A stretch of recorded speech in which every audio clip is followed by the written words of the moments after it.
Good morning students. Today we are going to start new topic water transport in air transport. Previous video में हमने land transport के बारे में discuss किया था. अब आप सोच रहे होंगे कि ऑलरेडी हमारे पास लैंड ट्रांसपोर्ट है तो वाटर ट्रांसपोर्ट की क्या ज़रूरत है. ज़रूरत है. क्यों? क्योंकि हर जगह लैंड ट्रांसपोर्ट नहीं जा सकते हैं.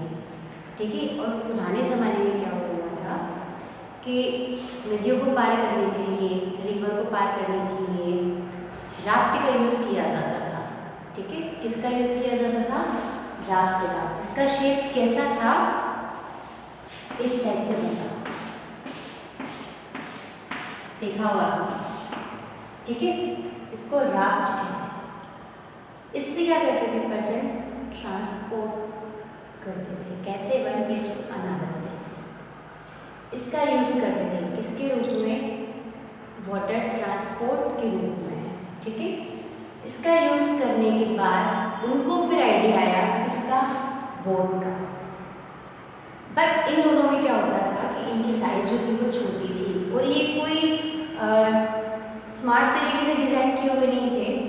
चटाई टाइप का बना हुआ था जिसमें क्या होता था एक पर्सन या 2-3 से ज़्यादा नहीं बैठ सकते थे और एक पर्सन जो है उसको कंटिन्यू चलाता रहता था. तभी वो आगे मूव करता था, अदरवाइज वो मूव नहीं करता था. Next boat. बोट में भी क्या होता था? एक या 2 पर्सन क्या करते हैं? बोट को चलाते हैं. और बोट में भी ज़्यादा पर्सन नहीं बैठ सकते और ना ही हम उसमें ज़्यादा सामान one place to another place ले जा सकते हैं. इन दोनों का यूज़ जो है वो कहाँ होता था? या तो रिवर क्रॉस करने में. ठीक है. नदी के इस पार से उस पार जाने में होता था. ज़्यादा टाइम तक ये यूज़ में नहीं लिए जा सकते थे. क्यों? क्योंकि इनको कौन चलाता था? कोई पर्सन चलाता था. स्मार्ट तरीके से ये नहीं चलते थे. जैसे आज शीप चलती है उस तरीके से ये नहीं चलते थे. बहुत टाइम बाद क्या हुआ? प्रीवियस वीडियो में हमने डिस्कस किया था स्टीम इंजन के बारे में. स्टीम इंजन को डिज़ाइन करके एक न्यू बोट बिल्ड की जिसको क्या कहा गया? शीप कहा गया. ठीक है. और ये स्मार्ट टाइप से वर्क करती थी. इसकी जो स्पीड थी वो इन दोनों से काफ़ी बेटर थी और इसकी जो साइज़ थी वो इन दोनों से भी ज़्यादा थी. इसमें क्या होता था कि काफ़ी ज़्यादा लोगों को हम एक साथ ले जा सकते थे और काफ़ी ज़्यादा सामान भी हम one place to another place ले जा सकते थे. टैंकर्स का यूज़ ओशियन में किया जाता है गुड्स को one place to another place ले जाने के लिए. ठीक है. और सारे जितने वाटर ट्रांसपोर्ट है वो एक ही जगह यूज में नहीं आते हैं. डिफरेंट टाइप के प्लेस पे डिफरेंट टाइप के ट्रांसपोर्ट यूज़ किए जाते हैं. जैसे समुद्र में अगर आप नाव चलाओगे तो क्या आप समुद्र पार कर लोगे? क्या? नहीं ना. बट आप रिवर में अगर शिप चलाओगे तो क्या होगा? नहीं चला पाओगे. क्यों? क्योंकि उसकी साइज़ क्या है? छोटी है और शिप की साइज़ क्या है? बड़ी है. तो रिवर में जो है वो बोट यूज़ होती है और सी एंड ओशियन में क्या यूज़ होते हैं? शीप एंड टैंकर यूज़ होते हैं. ठीक है. नेक्स्ट हम बात करते हैं major sea routes of the world. First route है नॉर्थ अटलांटिक रूट. वो किन किन को जोड़ता है? It's link western Europe with North America. North Atlantic route किन किन को जोड़ता है? तो west Europe with North America. Second, Suez canal route. It's link the Mediterranean sea with the Red Sea. ये 2 समुद्रों को जोड़ता है. Third and last, Panama canal route. The Panama canal joins the Atlantic Ocean with the Pacific Ocean. ये major roots आपको आपकी copy में right करना है और लर्न करना है. ओके. नेक्स्ट हम बात करते हैं एयर ट्रांसपोर्ट. नेक्स्ट हम बात करते हैं एयर ट्रांसपोर्ट. ऐसे ट्रांसपोर्ट जो कहाँ चलते हैं? एयर. उनको हम क्या कहते हैं? Air transport. एरोप्लेन. ठीक है. क्या हुआ? Air transport. ठीक है. हेलीकॉप्टर, जेट, ये सब क्या है? Air transport. सबसे पहले राइट ब्रदर्स ने एरोप्लेन का इन्वेंशन किया था और वो एरोप्लेन सिर्फ 30 मीटर चला था। कितने सेकेंड में? 12 सेकेंड में। कितने सेकेंड में चला था? 12 सेकेंड में। कब? 1903 में। ठीक है, 1903 में क्या हुआ था? टू राइट ब्रदर्स, दो भाई थे जिन्होंने एरोप्लेन बनाया था, बट वो कितना चला था? 37 मीटर, और उसकी स्पीड क्या थी? 37 मीटर 12 सेकेंड। ठीक है, 12 सेकेंड में वो 37 मीटर चला था।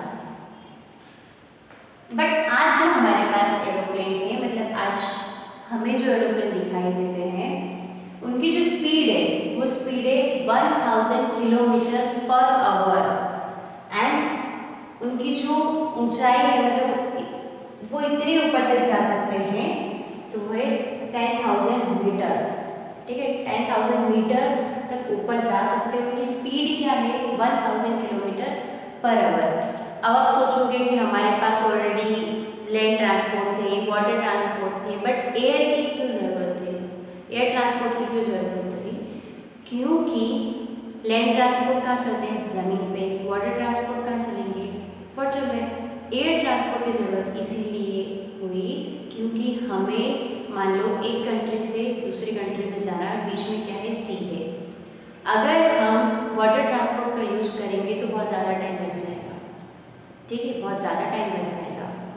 वाटर ट्रांसपोर्ट का यूज़ मैक्सिमम टाइम गुड्स को ले जाने में और लाने में किया जाता है। ठीक है, और एरोप्लेन जो होते हैं वो पैसेंजर एरोप्लेन होते हैं। पर्टिकुलर किसी एरोप्लेन में ऐसा नहीं लिखा हुआ था कि इसमें सिर्फ गुड्स ही जाएगा या फिर सामान ही जाएगा। एक कंपनी है A380, जिस कंपनी ने ऐसा एरोप्लेन बनाया है डबल डेकर वाला, जिसमें सामान भी ले जाया जा सकता है और 853 पीपल उसके अंदर जा सकते हैं। इतने पर्सन उसके अंदर बैठ सकते हैं, प्लस सामान भी ले जाया जा सकता है। ठीक है, स्टार्टिंग में जब हेलीकॉप्टरों के बने थे तब उसमें 3-4 पर्सन ही बैठ सकते थे, बट आज जो एरोप्लेन हमारे पास है उसमें 300 और 400 पर्सन बैठ सकते हैं। ठीक है, साथ में सामान भी ले जाया जा सकता है। ये थे आपके transport, land transport, water transport and air transport. अब इन सब ट्रांसपोर्ट से हमें डिसएडवांटेज हुए, एडवांटेज तो बहुत सारे हैं। क्यों? क्योंकि हमारा टाइम बहुत बचता है। पहले लोग पैदल जाते थे तो बहुत ज़्यादा टाइम लग जाता था। आज हम वर्ल्ड के किसी भी कोने में बहुत कम टाइम में पहुंच सकते हैं। इन्फॉर्मेशन भी लेना है तो हम बहुत कम टाइम में ले लेते हैं, बट इससे कुछ डिसएडवांटेज भी है। इतने सारे ट्रांसपोर्ट यूज़ करने से एक्सीडेंट के चांसेस जो है वो ज़्यादा हैं। पहले लोग पैदल जाते थे तो एक्सीडेंट के चांसेस नहीं होते थे। एयर आसमान में चल रहा है और फॉर एग्जांपल वेदर ख़राब हो जाए, मौसम ख़राब हो जाए, तो जहाँ एरोप्लेन को कहीं पे भी लैंड करना पड़ता है, अगर उसको प्लेस नहीं मिले तो प्रॉब्लम आएगी। तो ये इनके डिसएडवांटेज है। सी में कोई शिप चल रही है और डायरेक्शन नहीं पता हो तो वो शिप घूमती रहेगी समुद्र में। ठीक है, वो जो शिप है वो समुद्र में घूमती रहेगी अगर उसको रास्ता नहीं मिला। ऐसे कितनी बार हुआ है, हम लोग के साथ नहीं हुआ है बट किसी और के साथ हुआ है। तो इनके डिसएडवांटेज भी हैं। ओके गाइस, ये था आपका चैप्टर फर्स्ट। सेकेंड चैप्टर में हम कम्युनिकेशन के बारे में डिस्कस करेंगे, जो कि बहुत इंटरेस्टिंग चैप्टर है। तो प्लीज़ सेकेंड चैप्टर के सारे वीडियो भी ज़रूर देखें।